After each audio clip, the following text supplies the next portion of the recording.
Okay, so in this we're given this figure here, which is, as we can see, is a large rectangle, but we're told it's going to be divided into three separate pens, and the height or length of this is going to be x. And so we have one, two, three, four fence pieces that are x, and so we're going to call those, we'll call that 4x, the total. Then let's call this whole length here y, which means that we have another y up here. We also know that therefore 4x plus 2y is equal to 4,000, because that's the total amount of fencing available to us.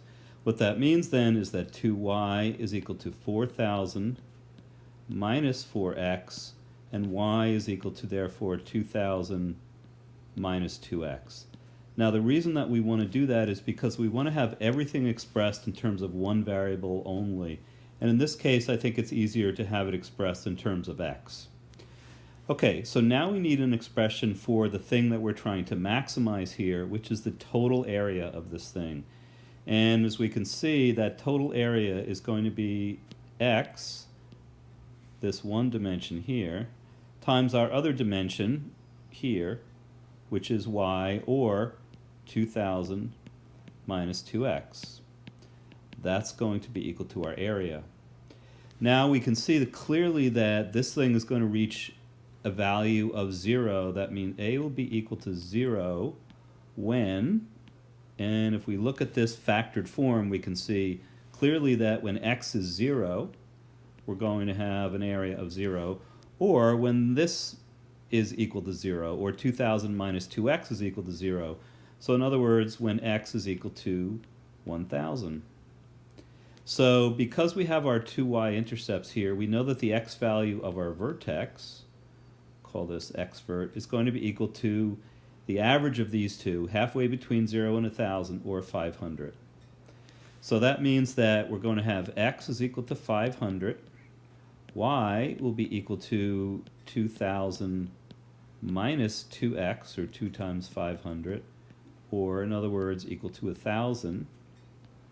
And our area, therefore, is going to be 500 times 1,000, which is equal to 500,000.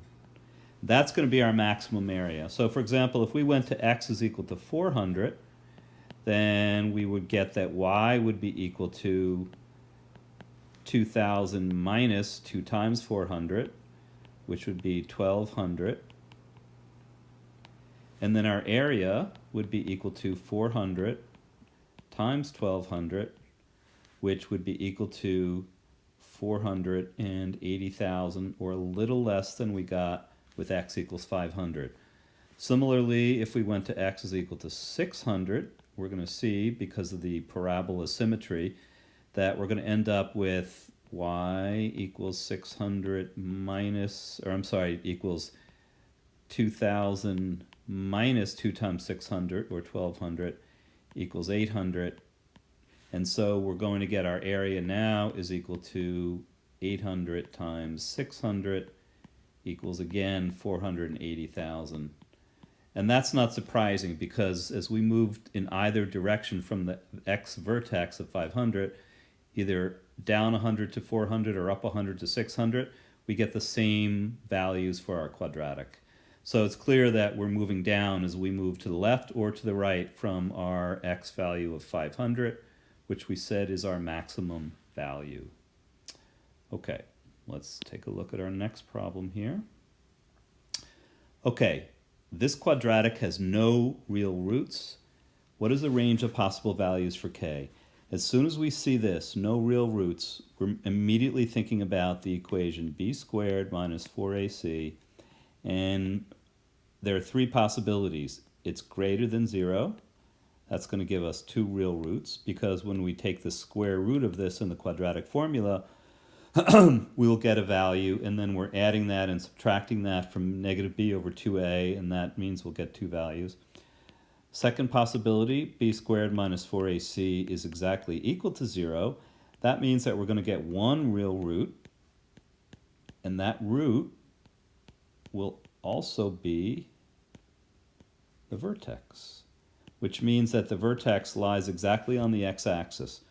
Finally, when we get b squared minus 4ac less than 0, we get no real roots. And again, that's because in the quadratic formula, b squared minus 4ac is inside a square root. And when we try to take the square root of a negative number, there are no real number solutions to that. Okay, so this is the case that we want. So we want negative b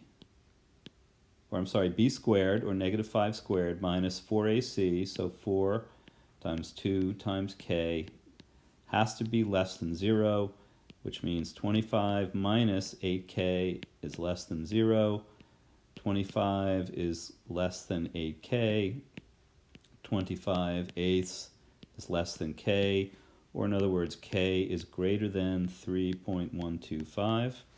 Alternatively, if we had done this, if we'd said 25 minus 8k is less than 0, and then we'd subtracted 25 from both sides, we'd have negative 8k less than negative 25, negative k less than negative 25 over 8. But here what we have to do is when we divide by negative 1 or multiply by negative 1, we need to flip the inequality sign, and we'll get 25 over 8. And again, k is greater than 25 over 8, or 3.125. We'll talk about this issue of why we have to flip at another point. Okay, so we have, therefore, k's got to be greater than 3.125. That gives us the range of possible values here. Okay, so let's now take a look at our next problem, and we will go, to our next set of problems here, and we will take a look here at our next problem. If the quadratic in 2 has one real root, find the x and y values of the vertex and put the quadratic in vertex form. Okay, so we know that that has to happen when k is exactly equal to 3.125. Okay, so we also knew that with our quadratic equal to 2x squared minus 5x plus k, and now we can substitute. And we knew, therefore, that because of what we found out before, we have 2x squared minus 5x plus 3.125. Okay, vertex form is y is equal to a times x minus h squared plus k, where hk is the vertex. Okay, negative b over 2a is going to give us negative of negative 5 over 2 times 2 is equal to 5 quarters is equal to 1.25. Well, remember we said that when there's one real root, the vertex is actually equal to the one root, which means that the vertex is on the x-axis, which means that its y value is 0. So we have h, we have k, and we also have a, because a is just, again, this value right here. That's the coefficient of the x squared term. So here's our quadratic. Y is equal to 2 times x minus 1.25 squared plus 0, or just leave it like that. Okay, moving right along. 5 key points here. All right. So we start out with, let's find the vertex first. So the vertex is going to be equal to negative of negative 5 over 2 times 2 is going to be equal to 5 fourths equals 1.25.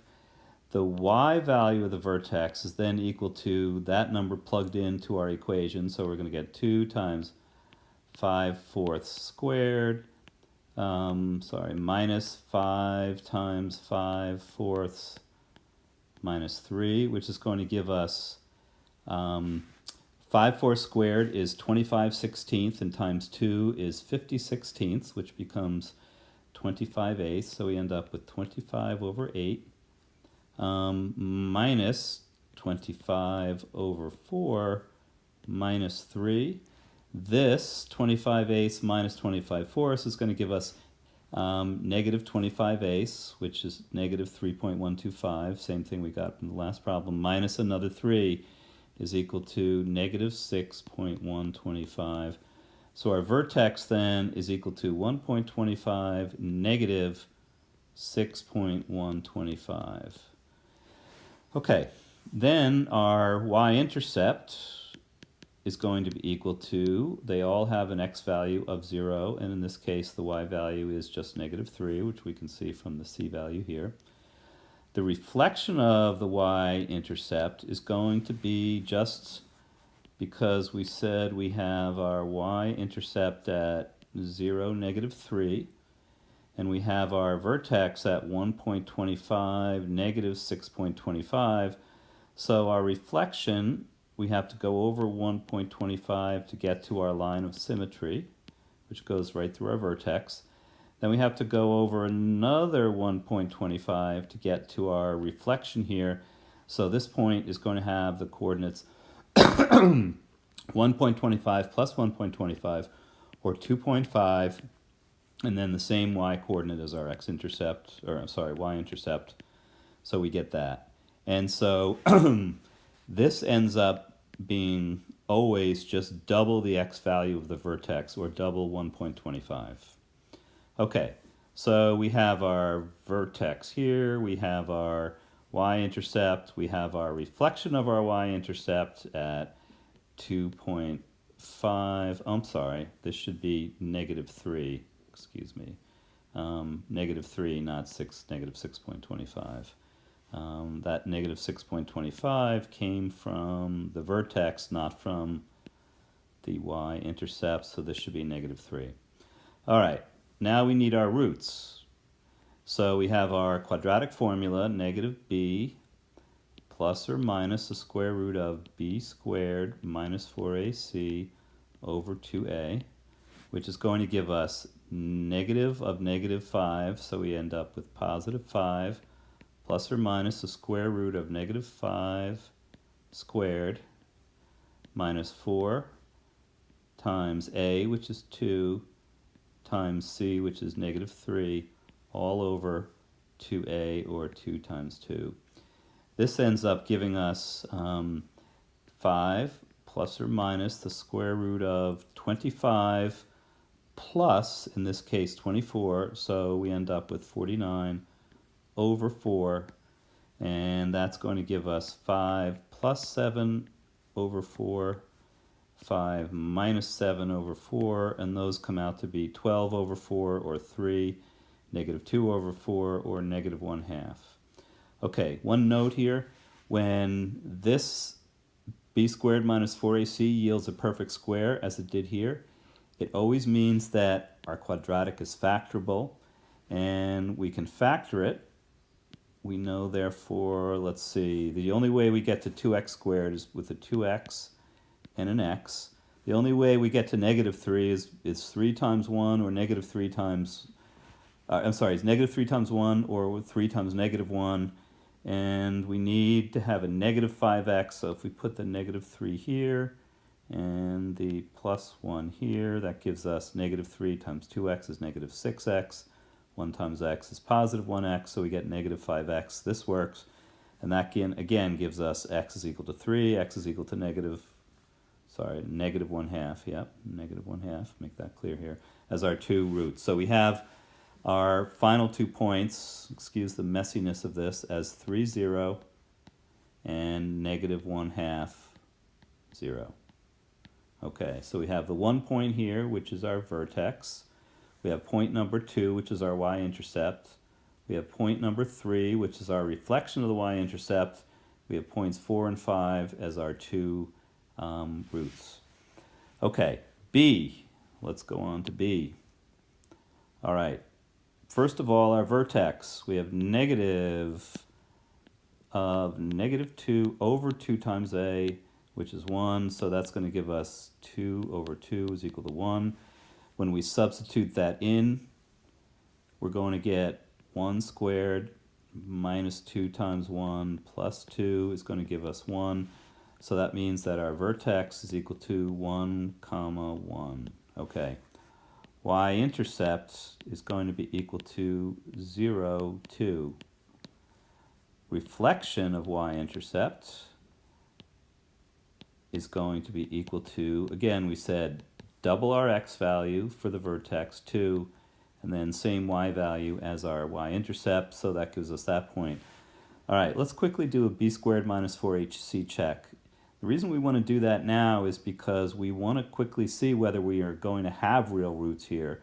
And so when we do negative 2 squared minus 4 times 1 times 2, we get 4 minus 8 equals negative 4. That means we have no real roots. So we only have our our 3 points here, and we could sort of tell because when we saw that our vertex was at 1, 1 here, and our y-intercept was at 0, 2, and our other reflection was here, it's pretty clear that this thing is not ever going to go across the x-axis because it's opening upward, and the vertex is above the x-axis, and the y-intercept is above the vertex. Okay. Moving right along. Okay, let's go to our next problem here. And let's expand this so we have some more room. All right, the quadratic ax squared plus bx plus 5 passes through the points 1, 4, and 2, 8. Find the values of a and b. All right, when we get 2 points that are just random points on the quadratic that's not a vertex, we want to use standard form, and we want to replace x and y with first 1 and 4, and then with 2 and 8. That's going to give us 2 equations. So we'll start with 4 is equal to a times 1 squared plus b times 1 plus c, or in other words, 4 is equal to a plus b plus c. For the second, we get 8 is equal to a times 2 squared plus b times 2 plus c, or in other words, 8 is equal to 4a plus 2b plus c. Okay.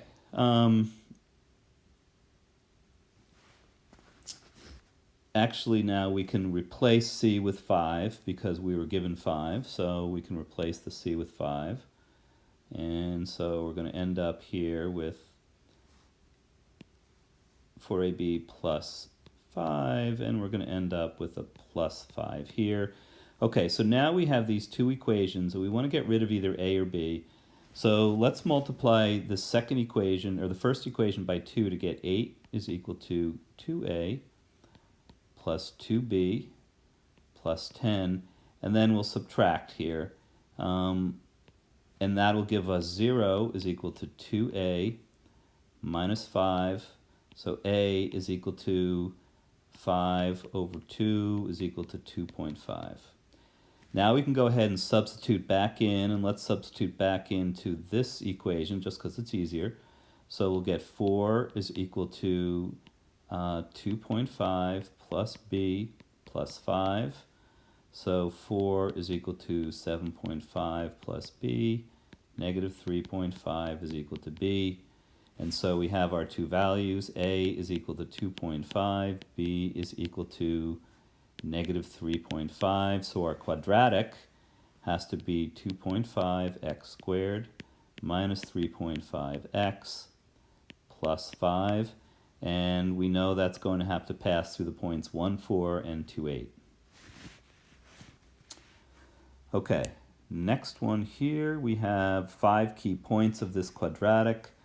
I can't really do this in this form, but this is a graphing calculator problem. You were given the windows. You just need to know that to find the y-intercept, you go to, you graph, then you hit trace, and then just you type in the x value you want. So x is equal to 0, so just type in 0, and it'll tell you, it'll bring you right to the point where x is 0, which means you'll also get the y-coordinate, which means you'll get your y-intercept. Okay, then to get the vertex, you want to graph, then you want to go to second trace, and because this is opening upwards with a positive a value here, we want to find the minimum value, and you'll have to set your cursor on left side of the value of the vertex and the right, and then somewhere in between it'll give you the coordinates for the vertex. Then you take the x value of the vertex, double that, and you'll get your reflection of the y-intercept. And your y-coordinate will be the same as your y-coordinate for the y-intercept, which actually we already know is going to be negative 1.222. And then finally the roots you're going to do you're going to do after you graph it, you're going to go to the second trace, and then you're going to go now this time to the zeros. And first you're going to pick the first root and you bracket it by going to the left and to the right, and then it'll give you the x-coordinate, and then you do the same thing with the second of your two roots. Okay, next one, also a graphing calculator, but I did not give you the window this time, so let's think about reasonably what the window might be. Okay, so it's a shot put's trajectory, and we're thinking, all right, how far did this thing go before it hit the ground? Well, if we do a really rough estimate, if we divide x, the b value here, 1, by 0.0241, this is about 0.025, and we divide 1 by 0.025, we get 40, which would be about the x value of our vertex.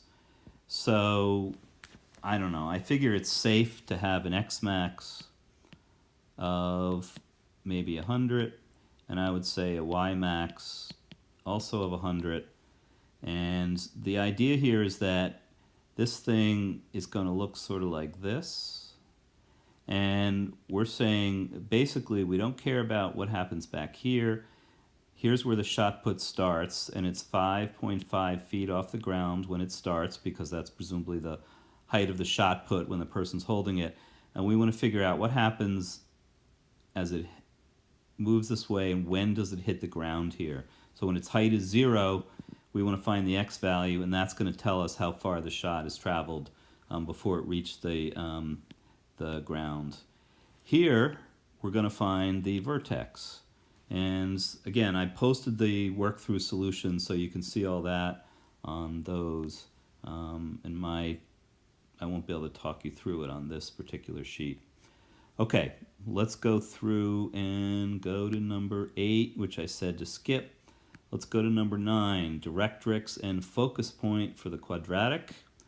Okay, here we know that a couple things. What you have to know is that the focal distance, so if we have so this thing has a vertex at 3, 5, and so let's say that's right here, not very accurate, and because this thing has positive a value, it opens upward, which means that our focus point is above and our directrix is below.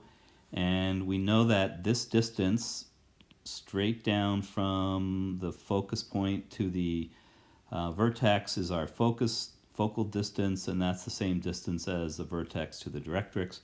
That distance we call p, and that is equal to 1 over 4a, or in other words, in this case, 1 over 4 times 2 equals 1/8. So from our vertex of 3, 5, we're going to go up 1/8 to get to our focus point of 3, 5, and 1/8. So that's our focus point. And then we're going to go from 3, 5, we're going to go down 1/8 to get to the line y is equal to 4 and 7/8, and that's our directrix. Okay, key things to remember, this relationship, p is equal to 1 over 4a. Another way of writing it is that 4ap is equal to 1, so we could have p in terms of a or a in terms of p.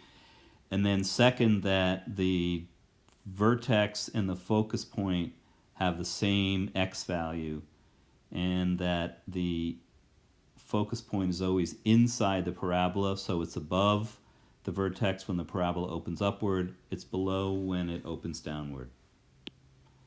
Okie dokes. All right, provide one example of a quadratic that has one root at x equals 5 and the other root at a different x value, and a y-intercept of 0, -5. Okay. What we're told here is that we have one root. That means we don't have a vertex. We don't know what the other root is, so we can't figure out what the vertex is. So we're going to use the factored form, which is to say that y is equal to a times x minus 5 times x minus q, which will represent our unknown other root. The only thing we know is that it's not also equal to 5 because we were told that the other root has a different x value.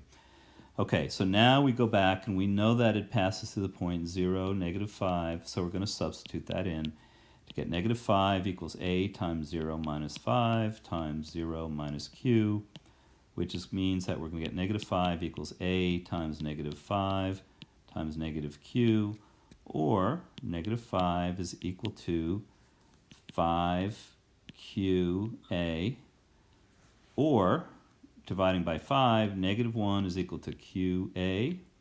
So any pair of values q and a such that q times a equals -1 is going to make this work. So for example, let's say that a is equal to 1. That means q would be equal to -1, which would give us a quadratic of y is equal to 1 times x minus 5 times x minus -1, or x plus 1. So that would have one root at 5, it would have the other root at -1, and it would have a y-intercept of -5.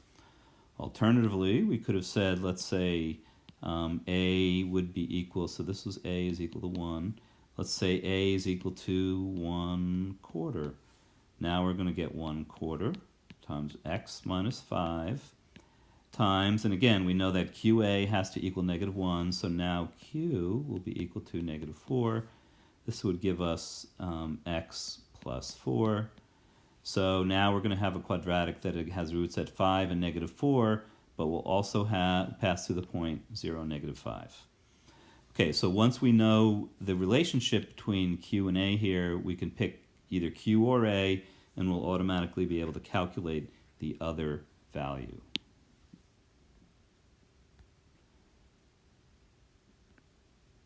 Okay. Last is the bicycle problem. Okay, here we're given the demand for the bikes in terms of the price. So in other words, what they're predicting for sales is that the number of bicycles they sell will be equal to 15,000 minus 15p, where p is the price in dollars. Okay, what is the meaning of the slope in the context of this problem? What it means is, because the slope is -15, it means that for every $1 increase in price, predicted number of bikes sold declines by 15. So again, if they're going in opposite directions because the slope is negative. If the bike price increased by $10, we would expect a drop off or a reduction in the number of bikes sold of 10 times -15, or -150. We'd expect 150 fewer bikes to be sold. Okay, total revenues from the sale of the bike. So if we want to know how much money this company is making in sales, we have to know the price of each bike times the number of bikes sold. Okay. All right, we have expressions for each of these. We have price is P, bikes sold, we're told is 15,000, minus 15p. Okay, note, this is a quadratic. Okay. Leaving it in this form, okay, look at the next question here. So this is our revenue. So R is equal to P times 15,000 minus 15p. At what price will demand for the bike reach 0? So in other words, when is this thing going to be equal to 0? Well, that's going to happen when 15,000 is equal to 15p, or P is equal to 1,000. So when P is 1,000, this thing goes to 0, which means we sell no bikes, and it means that we'll make no money. Alternatively, we can see that when P is 0, we also have no revenues. So we know, therefore, that we know our two x-intercepts. We have P is equal to 0, and we have P is equal to 1,000. That means the x value of our vertex is going to be 500, and that's the price they need to set to maximize their revenues. So we'll set P is equal to 500, again, halfway between our two roots. And that's going to maximize our revenues. And so our revenue equation is going to give us that P of 500 times 15,000 minus 15 times 500 is going to give us 500 times 15,000 minus 7,500, which is equal to 500 times 7,500, which is equal to $3,750,000. Now again, if we were to check what happens when the price is 400 or the price is 600, we would see that in each case we would go down in revenues from our 3,750,000 because that is the vertex of our downward opening parabola, which has its vertex right here at 500, 3,750,000. Okay, so we have, this is our x value, this is our y value for our vertex. Okay, we're done.